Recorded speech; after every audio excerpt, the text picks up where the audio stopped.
So I thought I'd talk a little bit about these are the bags that we carry on us. So since we're traveling with a sled, and honestly, like anytime I'm going hiking and I'm not carrying a backpack, it's pretty much the same gear in here.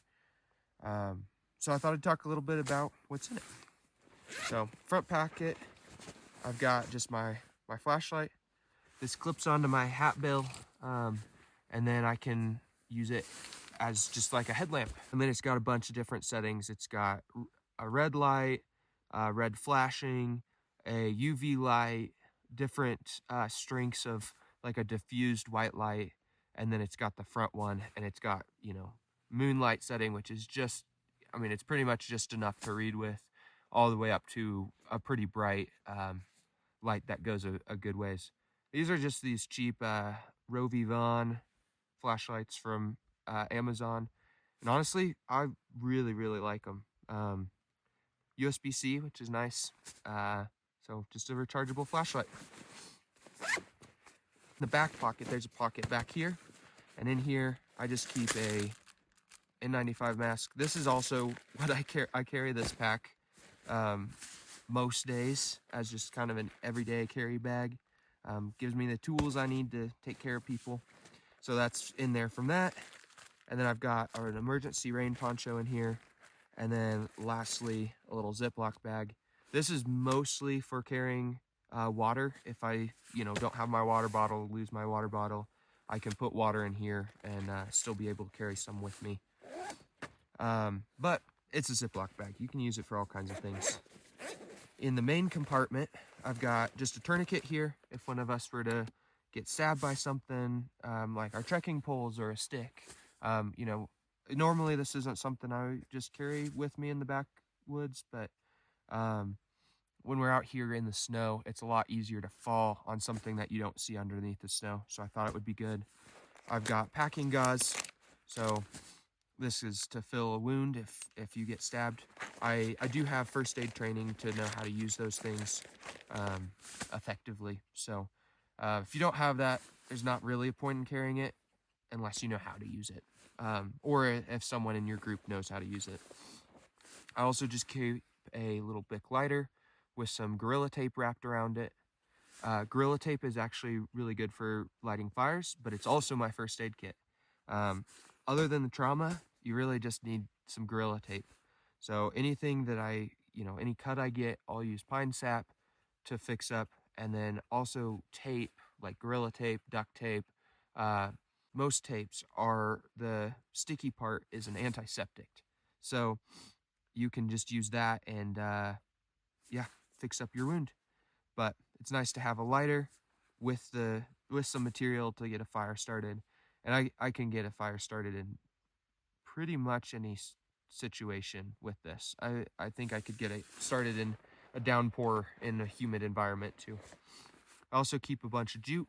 This is also good for fire starting. It's also nice for tying things. I really like jute for working out here when I'm in the woods because it's biodegradable. So if I do, misplace some or leave some in a tree on accident, obviously I don't want to do that on purpose, but it'll just biodegrade and it'll be okay. I've also got my car keys. I won't show you those. And then I've got a bandana. So this is multi-use. If I've got a bad cut or something, I can use it to apply pressure. I can use it as a face mask if we're in a blizzard. It's a pre-filter. I've got my Leatherman. This is the Leatherman Surge. So it has so many different tools on it. If you want to know what those are, just go look it up. But I like having pliers. It's a little bit heavy, but I still really like it. I've also got this green rope here. So this is 550 cord, parachute cord. It's got different names. It's got inner fibers. You can use those fibers to lash by themselves and still use the outer. It's called the kern and the mantle. So you can use those for different things. And then I've got a permanent loop in, so that just allows me to tie up a shelter really quickly.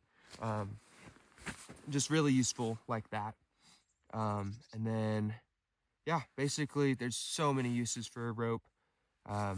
You can do anything from putting a stick on it to pull a water bottle with boiling water out of the fire, um, to hang a pot over the fire. So many different uses. So great tool to have. And then lastly, I've got a Sharpie. Especially if you've got a tourniquet, you should always have a Sharpie with you because you want to write the time that you applied the tourniquet on. That's good for medical professionals to know what that is. So these are always need to be together, a Sharpie and a tourniquet. And then I've got this pin. This is just an Amazon find. It's called Skillcraft, but it has a black point, a red point, and a pencil all in the same pin. So I really enjoy having that. And that's just to write on whatever I need to. Mostly for day-to-day stuff, but also works for this. And then I've also been keeping my phone that I'm filming on, and then the battery banks and charging cable for it in here as well. Just nice and convenient. Oh, and the very last thing I've got is just a climbing rated carabiner on here. Well, nothing I have in here is climbing rated. You can do different things with paracord, and just having a nice durable locking carabiner is really nice. So anyway, that's my kit.